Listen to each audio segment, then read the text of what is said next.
मृत्यु के बाद मंदोदरी ने देवर विभीषण से शादी क्यों की, जानिए। रावण की मृत्यु के बाद उसकी पटरानी रानी मंदोदरी सती होना चाहती थी, लेकिन राम ने उसे ऐसा करने से रोक दिया। मंदोदरी बहुत धार्मिक थी और ज्योतिष की प्रकांड विद्वान भी थी। आखिर क्यों इस पतिव्रता स्त्री ने देवर से शादी करने का फैसला किया? रावण के परिवार में दो लोग सीता के अपहरण और युद्ध के खिलाफ थे। वो थे भाई विभीषण और पटरानी मंदोदरी। दोनों बिल्कुल युद्ध नहीं चाहते थे और लगातार रावण को सीता को सम्मान पूर्वक राम को लौटा देने के पक्ष में थे, लेकिन ऐसा नहीं हुआ। लड़ाई हुई, उसमें रावण मारा गया। इसके बाद राम ने लंका का राजपाट रावण के छोटे भाई विभीषण को सौंप दिया। लेकिन क्या आपको मालूम है कि रावण की पटरानी मंदोदरी का क्या हुआ? आखिर क्यों उसने विभीषण से शादी का फैसला लिया? पुराणों की एक कथा के मुताबिक मथुरा नाम की एक अप्सरा कैलाश पर्वत पर भगवान शिव की तलाश में पहुंची। तलाशते हुए जब वो भगवान शिव के पास पहुंची तो उसने वहां पार्वती को न देखकर शिव को रिझाने के प्रयास शुरू कर दिए। जब कुछ समय बाद वहां पार्वती पहुंची तो उन्होंने मथुरा के शरीर पर शिवजी की भस्म देखी तो वो क्रोधित हो गई। पार्वती ने मथुरा को श्राप दिया कि वो 12 साल तक मेंढक बनी रहेगी और कुएं में उसका वास होगा। मथुरा को अपनी गलती की कीमत चुकानी पड़ी और असहनीय कष्ट का जीवन शुरू हो गया। जिस समय ये सारी घटनाएं घट रही थी, उसी समय कैलाश पर्वत पर असुर राजा मायासुर अपनी पत्नी के साथ तपस्या कर रहे थे। दोनों एक बेटी की कामना के लिए तपस्या कर रहे थे। 12 वर्षों तक दोनों तप करते रहे। इधर मथुरा के श्राप का जब अंत हुआ तो वो कुएं में ही रोने लगी। सौभाग्य से असुर राज और उनकी पत्नी दोनों कुएं के नजदीकी तपस्या में लीन थे। जब उन्होंने रोने की आवाज सुनी तो कुएं के पास गए। वहां उन्हें मथुरा दिखाई दी, जिसने पूरी कहानी सुनाई। असुर राज ने तपस्या छोड़कर मथुरा को ही अपनी बेटी मान लिया। मथुरा का नाम बदलकर मंदोदरी रख दिया। असुर राज के महल में मंदोदरी को राजकुमारी का जीवन मिला। मंदोदरी के पिता मायासुर से मिलने रावण पहुंचा। वहीं उसने मंदोदरी को देखा और मोहित हो गया। उसने मायासुर से मंदोदरी का हाथ मांगा। मायासुर ने यह प्रस्ताव ठुकरा दिया तो क्रोधित होकर रावण मंदोदरी का अपहरण कर लाया। दोनों राज्यों में युद्ध की स्थिति बन गई, लेकिन मंदोदरी जानती थी कि रावण उसके पिता से ज्यादा शक्तिशाली शासक है, इसलिए मंदोदरी ने रावण के साथ रहना स्वीकार किया। मंदोदरी का चरित्र रामायण में बेहद नैतिक दिखाया गया है। जब रावण ने सीता का अपहरण किया था तब मंदोदरी ने इसका विरोध किया। मंदोदरी बार बार रावण को ये समझाने का प्रयास करती रही कि दूसरे की पत्नी का अपहरण अपराध है, लेकिन रावण नहीं माना। आखिरकार राम के साथ युद्ध में रावण की बुरी पराजय हुई। वह मारा गया और मंदोदरी विधवा हो गई। मंदोदरी के साथ भी रावण ने बलपूर्वक अपहरण करके विवाह किया था, लेकिन विवाह के बाद मंदोदरी सच्चे मन से उसके प्रति समर्पित हो गई। हालांकि उसने रावण को बार बार समझाने की कोशिश की कि सीता का अपहरण करके उसने बहुत गलत काम किया है, उसे इस भूल को सुधार लेना चाहिए। रावण की मौत के बाद भगवान राम ने मंदोदरी को विभीषण से शादी का प्रस्ताव दिया था। उन्होंने समझाया कि विभीषण के साथ मंदोदरी की जिंदगी बेहतर रहेगी, लेकिन मंदोदरी ने इस प्रस्ताव को अस्वीकार कर दिया। कहा जाता है कि इसके बाद एक बार भगवान राम, सीता और हनुमान के साथ मंदोदरी को समझाने गए। तब ज्योतिषी की प्रकांड विद्वान मंदोदरी को महसूस हुआ कि धार्मिक और कार्तिक तौर पर, नैतिक तौर पर सही देवर विभीषण से विवाह करना गलत नहीं होगा। ये महसूस होने पर उसने इस प्रस्ताव को स्वीकार किया। विभीषण से उसकी शादी हुई। दोस्तों, आपको ये पौराणिक कथा कैसे लगी? और अब मैं आपको रामायण में केकसी कौन थी बताती हूँ। ऋषि विश्रवा जो ब्रह्मा जी के पुत्र थे, उन्होंने ऋषि भारद्वाज की पुत्री इलविदा से विवाह किया था, जिनसे कुबेर का जन्म हुआ। विश्रवा की दूसरी पत्नी केकसी से रावण, कुंभकर्ण, विभीषण और शूर्पणखा पैदा हुई थी। केकसी को निक्सा और केशिनी के नाम से भी जाना जाता है। अपनी सेवा के एवज में केकसी ने अपने पति से वरदान मांगा कि उन्हें ऐसे पुत्रों का वरदान चाहिए जो देवताओं से भी ज़्यादा शक्तिशाली हो और उन्हें हरा सके। कुछ समय बाद उसने एक अद्भुत बालक को जन्म दिया जो 10 सिर और 20 हाथों वाला था। केकसी ने पूछा, इस बालक के इतने हाथ और पैर क्यों हैं? ऋषि ने कहा कि तुमने अद्भुत बालक मांगा था, इसलिए ये अद्भुत है और इस जैसा कोई और नहीं है। 11वें दिन उस बालक का नामकरण संस्कार हुआ और उसका नाम रखा रावण। रावण के 6 भाई थे, जिनके नाम थे कुबेर, विभीषण, कुंभकर्ण, अहिरावण और खरदूषण। खरदूषण, कुंभनी, अहिरावण और कुबेर रावण के सगे भाई बहन नहीं थे। रावण की 2 बहनें थीं, एक शूर्पणखा और दूसरी कुंभनी, जो कि मथुरा के राजा मधु राक्षस की पत्नी थी और राक्षस लवणासुर की माँ थी। कुबेर को बेदखल कर रावण के लंका में जम जाने के बाद उसने अपनी बहन शूर्पणखा का विवाह कालका के पुत्र दानवराज विद्युत जी के साथ कर दिया। रावण के दादा का नाम पुलत्स्य और दादी का नाम हविभुर्वा था। रावण के नाना नानी राक्षस राज सुमाली की केकसी नामक पुत्री से रावण का जन्म हुआ था।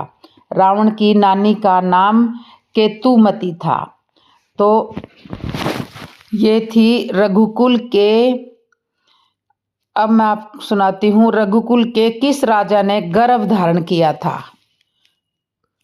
रघुकुल के किस राजा ने गर्भ धारण कर दिया था? एक पुत्र को जन्म भी दिया था। भारत में कई ऐसे महान राजा हुए जिनके पराक्रम की मिसाल दी जाती है और उनके जैसा दूसरा कोई राजा नहीं हुआ। उन्हीं में से एक थे मानधाता, जिन्हें इंद्र ने पाला था।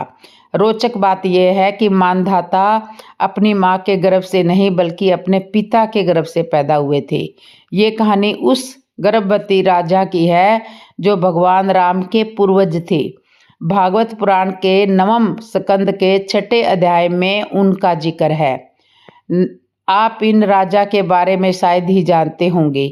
इनका नाम था युवनाक्ष, जो भगवान राम के पूर्वजों में से एक थे।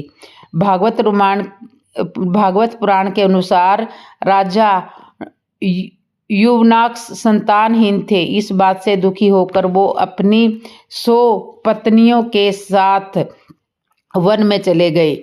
वहाँ ऋषियों ने पुत्र प्राप्ति के लिए राजा युवनाश्व और उनकी पत्नियों के साथ भगवान इंद्र का यज्ञ करवाया।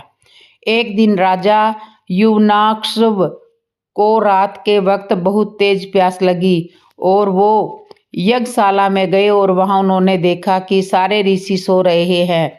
ऋषियों को नींद से उठाना राजा को ठीक नहीं लगा, मगर उन्होंने प्यास बहुत तेज लगी थी और जब पानी मिलने का और कोई जरिया उन्हें नहीं मिला तो उन्होंने यज्ञ में रखे एक कलश से ही जल पी लिया।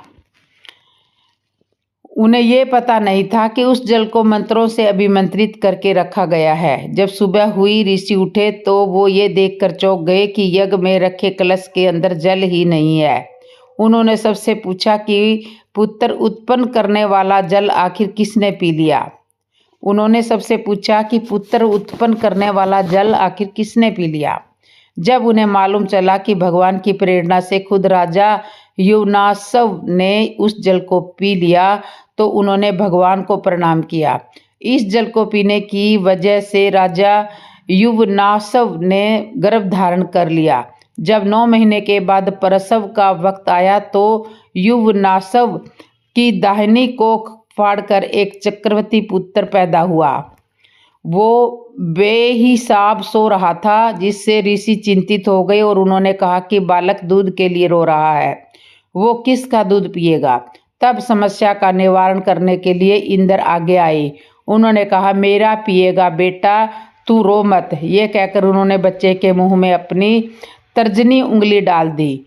इस तरह बच्चे का नाम पड़ा मानधाता, जिसका मतलब होता है माँ के न होने पर मेरे द्वारा धारण किया हुआ। ऐसा इसलिए क्योंकि उनको इंद्र ने पाला था। भागवत पुराण के अनुसार मानधाता पराक्रमी और चक्रवर्ती राजा बने। उन्होंने अकेले ही पूरी धरती पर राज किया। जहाँ से सूर्य का उदय होता है और जहाँ वो अस्त होता है, वहाँ का सारा भूभाग युवनासव के बेटे मानधाता के ही अधीन था। वो आत्मज्ञानी थे। उन्होंने दक्षिणा वाले बड़े बड़े यज्ञ करवाए, जिनके जरिए उन्होंने प्रभु की आराधना की। वो इतने शक्तिशाली हुए कि उनसे रावण तक डरता था। इसी वजह से इंद्र ने उनका नाम त्रसतस्यु रखा, क्योंकि वो दस्यु मतलब लुटेरों। यहाँ लुटेरों से अर्थ है बुरे लोगों के लिए काल के समान थे। उनसे बुरे लोग बेहिसाब डरते थे। अब अगर आप इस बात से हैरान है कि रावण का वध भगवान राम ने किया था, तो वो त्रसतस्यु के वक्त में कैसे था, तो हम आपको रावण की उम्र के बारे में भी बता देते हैं, जिससे आपकी दुविधा दूर हो जाएगी। रावण के 10 शीश थे और त्रेता युग के अंतिम चरण के आरंभ में उनका जन्म हुआ था। रावण संहिता में ही यह उल्लेख है कि रावण ने अपने भाइयों के साथ ब्रह्मा जी की 10,000 वर्षों तक तपस्या की थी। वो ब्रह्मा जी को अपने सिर चढ़ाने लगा। हर 1000वें वर्ष में उसने अपने एक शीश की आहुति दी। इसी तरह जब वो अपना 10वां सिर चढ़ाने लगा तो ब्रह्मा जी प्रकट हुए। रावण ने उनसे वर मांगा, जिनके बारे में आप जानते ही होंगे। वर मिलने के बाद उसने दुनिया में विध्वंस फैलाना शुरू किया। अनेक देव दानवों, यज्ञ, वीरों और को पराजित करते हुए रावण जब भगवान शिव के पास पहुंचा तो उसने कैलाश पर्वत को उठाने की चेष्टा की। वहां उसकी भुजाएं दब गई। तब उसने 1000 वर्षों तक शिव स्तुति की। शिव जी ने प्रसन्न होकर उसे वर दिया। इस प्रकार रावण अत्यंत बलशाली और मायावी हो गया। वर मिलने तक उसे 11,000 वर्षों से ज़्यादा हो चुके थे। लंका में उसका शासनकाल 72 चौकड़ी का था। एक चौकड़ी में कुल 400 वर्ष होते हैं, तो 72 गुणा 400 28,800 वर्ष हो गई। और 10,000 प्लस 1000 प्लस 28,800 मिलाए तब करीब 40,000 वर्ष होते हैं। 41,000वें वर्ष में उसका श्री राम से सामना हुआ और वो मारा गया। तो आप समझ गए होंगे कि रावण कैसे भगवान राम के पूर्वजों के दौर में भी मौजूद था। और अब मैं आपको सुनाती हूँ कि माता सती ने श्री राम की परीक्षा कैसे ली। हिंदू धर्म में भगवान राम और देवी सीता की पूजा बहुत महत्वपूर्ण मानी जाती है। भगवान राम का जीवन आज भी लोगों के लिए एक सीख है। उन्होंने एक आदर्श जीवन जीकर हर किसी को प्रेरणा दी, जिसे लेकर कई सारी कथाएं प्रचलित है। ऐसी ही एक कथा का जिक्र आज हम करते हैं। ये कथा तब की है जब त्रेता युग में भगवान राम सीता का हरण होने के बाद पूरे वन में सीते सीते कहकर उन्हें व्याकुल होकर ढूंढ रहे थे। ये देखकर कोई हैरान था। कोई भगवान राम श्री विष्णु का अवतार है। ये देखकर हर कोई हैरान था, क्योंकि भगवान श्री हरि विष्णु का अवतार है। वहीं इस घटना को देखकर प्रभु राम परमात्मा है या नहीं, उनकी परीक्षा लेने के लिए देवी सती धरती लोक पर माँ सीता का स्वरूप धारण कर चली आई। हालांकि भगवान शिव जी ने उन्हें बहुत समझाया, लेकिन फिर भी वे अपने निर्णय पर अटल रही। जैसे माता सती भगवान राम के सामने पहुंची तो उन्होंने माँ को तुरंत ही पहचान लिया। इसके बाद मर्यादा पुरुषोत्तम ने भगवान शिव के बारे में भी पूछ लिया, जिससे देवी सती बहुत ज्यादा हैरान हुई। इस घटना के बाद माँ सती का भ्रम पूरी तरह टूट गया और उन्हें ये यकीन हो गया कि राम जी ही श्री हरि विष्णु का अवतार है। क्लास वापस आने के बाद माँ सती ने भगवान शिव को कुछ भी नहीं बताया। वहीं जब शिव जी ने पूछा तब उन्होंने कहा कि मैंने भगवान राम की कोई परीक्षा नहीं ली है, मैं वहां जाकर उनका दर्शन करके वापस आ गई हूँ। हालांकि शिव जी को पूरी परीक्षा की जानकारी पहले ही हो चुकी थी, जिसके चलते उन्होंने देवी सीता का अपनी पत्नी के रूप में परित्याग कर दिया था, क्योंकि वो सीता जी को माता के रूप में देखते थे। तो अब मैं आपको सुनाती हूँ क्यों 14 साल के वनवास के दौरान माता सीता के वस्त्र मैले नहीं हुए। रामायण कथा में इस बात का उल्लेख मिलता है कि माता सीता ने प्रभु श्री राम के साथ 14 वर्ष का वनवास काटा था। वनवास के दौरान कई ऐसी दिव्य घटनाएं हुई है जिनका वर्णन वाल्मीकि रामायण में मिलता है। उन्हीं में से एक घटना है माता सीता के वस्त्रों से जुड़ी। रामायण में इस बात का वर्णन मिलता है कि 14 वर्ष वन में बिताने के बाद भी और अनेकों कठिनाइयों को सहने के बाद भी माता सीता के वस्त्रों पर एक दाग भी क्यों नहीं लगा। इस पूरी वनवास की अवधि के दौरान माता सीता के वस्त्र कभी मैले ही नहीं हुए। ऐसे में आइए जानते हैं इसके पीछे का रहस्य। कथा के अनुसार भगवान श्री राम का जब वनवास आरंभ हुआ तब वह सर्वप्रथम माता सीता और भ्राता लक्ष्मण के साथ ऋषि अत्रि के आश्रम में उनका आशीर्वाद लेने पहुंचे थे। तब वहां माता सीता की ऋषि अत्रि की पत्नी माता अनसुईया से भेंट हुई। माता अनसुईया को हिंदू धर्म में अस्तित्व का सर्वोच्च शिखर एवं पत्नीव्रता का सर्वोत्तम उदाहरण माना जाता है। माता अनसुईया ने न सिर्फ श्री राम, माता सीता और लक्ष्मण जी का स्वागत किया, बल्कि माता सीता को पुत्री समान अत्यंत प्रेम भी किया और उन्हें पत्नी धर्म का निर्वहन करने का मार्ग भी बताया। इसके अलावा माता अनसुईया ने माता सीता को एक साड़ी भी भेंट स्वरूप दी थी। कथा के अनुसार माता अनसुईया को यह साड़ी स्वयं अग्निदेव ने उनके तपोबल से प्रसन्न होकर प्रदान की थी। अग्निदेव द्वारा दी गई साड़ी की विशेषता यह थी कि न तो ये कभी फट सकती थी और न ही इस पर किसी भी प्रकार का कोई दाग लग सकता था। इस साड़ी में अग्निदेव का तेज विद्वान था। जब माता सीता ऋषि अत्रि के आश्रम पर पधारी तब माता अनसुईया ने उसी साड़ी को माता सीता को उपहार के रूप में दे दिया था। माता सीता ने अपने संपूर्ण वनवास के दौरान उसी साड़ी को धारण किया था। इसी कारण से सीता माता के वस्त्र कभी मैले नहीं हुए थे और वनवास के दौरान माता सीता के वस्त्रों के मैले होने का कारण यही था कि उनके वस्त्र कभी मैले नहीं हुए थे। और अब मैं आपको सुनाती हूँ कि अब आपको एक कथा और सुनाती हूँ। राम जी के लिए दशरथ जी कैसे तड़पे थे, सुनिए। राम जी के लिए दशरथ जी कैसे तड़पे थे, दशरथ की वियोग प्रीति, सुनिए। मित्रों, दम्य त्याग कर भक्ति भाव से पूरी कथा सुनिए, आप निश्चित ही भाव विभोर हुए बिना नहीं रह सकोगे। महाराज दशरथ ने पूर्व जन्म में बहुत सोच समझकर प्रभु से निवेदन किया था कि हे भगवान, आपके जैसा मेरे घर पुत्र हो और आपके चरणों में मेरी पुत्र जैसी प्रीति हो।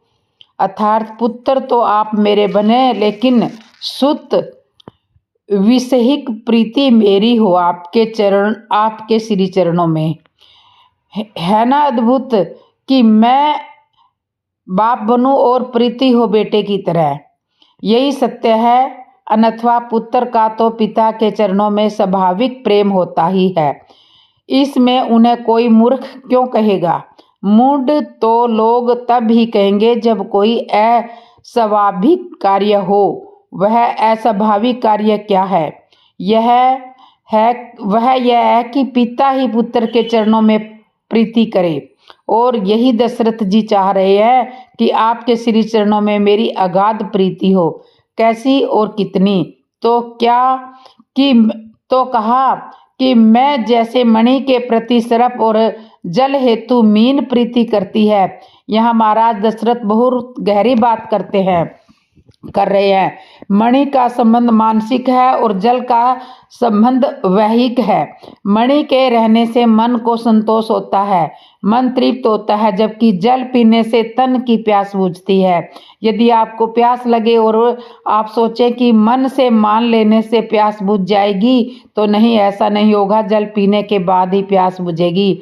तो यहाँ एक मन के संतोष से और दूसरा जीवनी शक्ति से जुड़ा भाव है।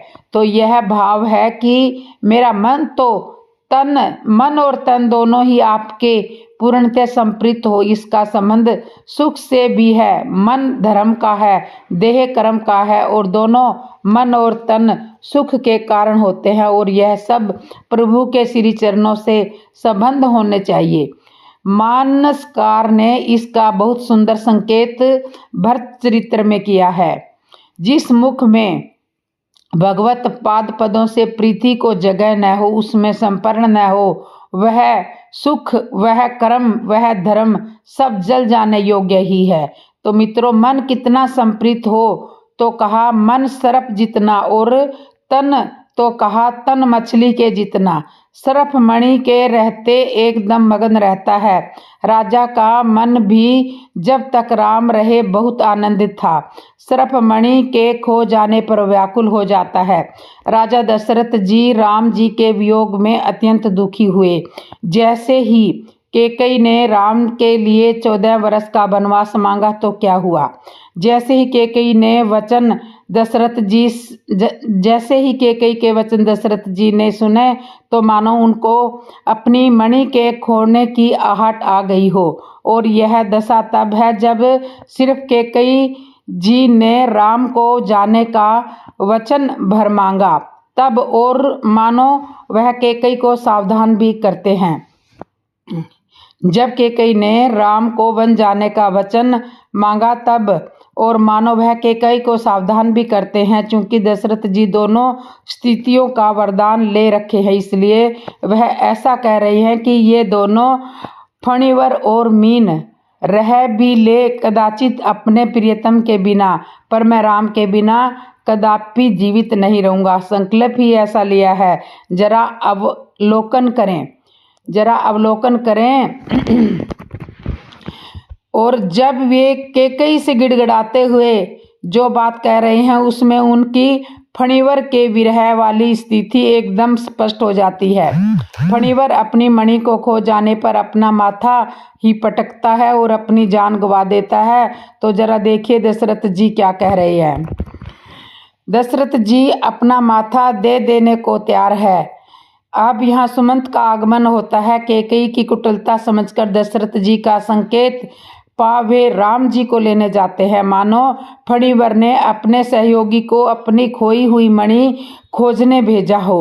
और जब सुमंत जी श्री राम जी को लेकर आते हैं तो दशरथ जी झटपटाकर उन्हें हृदय से लगाते हैं, मानो फणिवर को अपनी खोई हुई मणि मिल गई हो। और वह श्री राम जी को कभी चूमते हैं और कभी उनका सिर सूंघते हैं और फिर हृदय से लगा लेते हैं, बिल्कुल वैसे ही जैसे फणिवर अपनी खोई हुई मणि को पाने पर गदगद हो जाता है। यही नहीं, फिर जैसे सर्प अनेक जतन करता है कि अब पुनः उसकी मणि खो ना जाए। वैसे ही दशरथ जी ने भी देखे जतन किया या नहीं, वह शंकर जी से प्रार्थना करते हुए कहते हैं कि ज्ञातव्य हो गया हो कि मणिवर का भी शिव जी से बड़ा गहरा संबंध होता है और दशरथ जी भी शिव से बड़े भक्त हैं। तुम प्रेरक सबके हृदय हो, मति राम ही देहु, वचन मोह तजित रही, घर परिहरि सिलु सुनेही। बहुत स्पष्ट रूप से यह दृष्टिगोचर हो रहा है कि वह अपनी मणि की सुरक्षा की प्रार्थना भगवान भोलेनाथ से कर रहे हैं।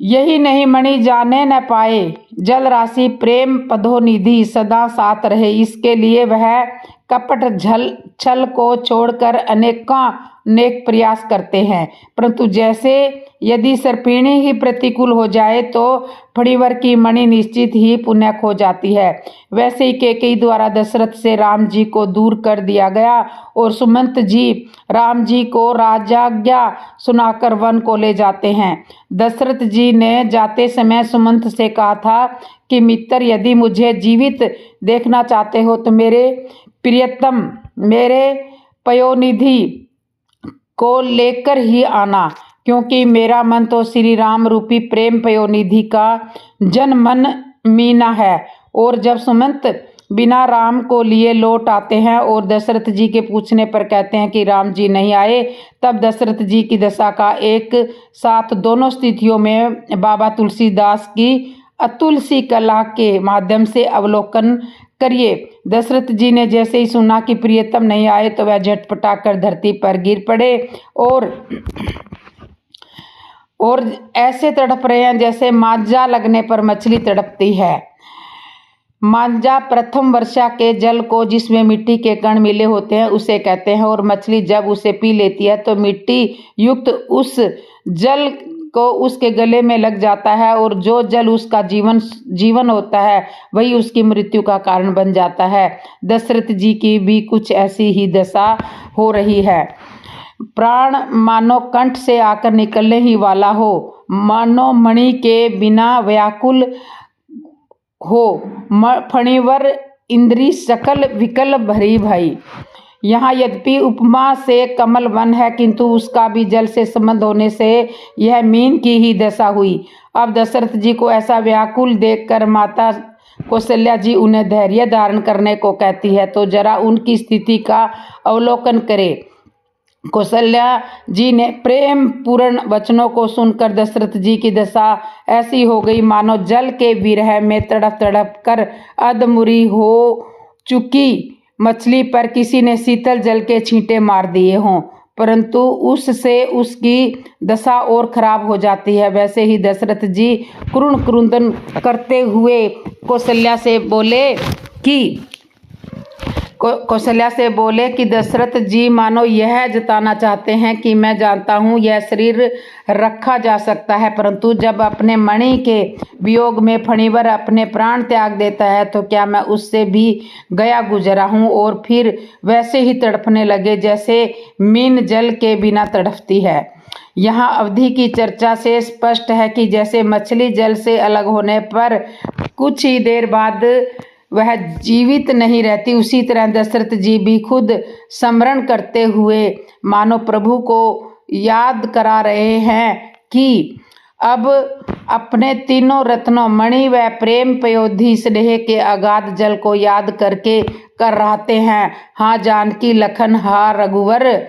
और राम जी के परम स्नेही दशरथ जी ने 3 बार फणिवर की तरह हाय मेरे रघुकुल की मणि, हाय मेरी मणि ऐसा, और फिर 3 बार हाय पितृहित चित चातक जलधर, इस भाव से यथार्थ कुल 6 बार राम का नाम उच्चारण किया और सड़क को चले गए। इस प्रकार महाराज दशरथ जी के जीवन में उनके पूर्व जन्म का मांगा हुआ वर पूर्ण रूप से चित्रार्थ हुआ। तो महाराज ऐसे प्रेम पयोनिधि जन मनहीना दशरथ जी महाराज की हम बार बार वंदना करते हैं। आशा है आप मेरी त्रुटियों में ध्यान न दें, क्योंकि इसमें गलतियां जरूर हुई होंगी। तो दोस्तों आपको ये मेरी कथा कैसे लगी, अच्छी लगी हो तो कमेंट करके ज़रूर बताना, और जिसने मेरे चैनल को अभी तक सब्सक्राइब नहीं किया वो सब्सक्राइब करना, लाइक करना, कमेंट करना और बेल आइकन बटन तो ज़रूर दबा लेना ताकि आने वाली हर नई कथा की नोटिफिकेशन आप तक पहुंच जाए और आप ऐसे ही सुंदर सुंदर कथाएं मेरे चैनल पर सुन सके। और आप कमेंट में ज़रूर बताना कि आपको हमारी कथाएं कैसे लग रही है, अच्छी लग रही है तो एक लाइक तो ज़रूर बनता है। और अब आप जोर से बोल दीजिए जय श्री राम दोस्तों, जय श्री राम।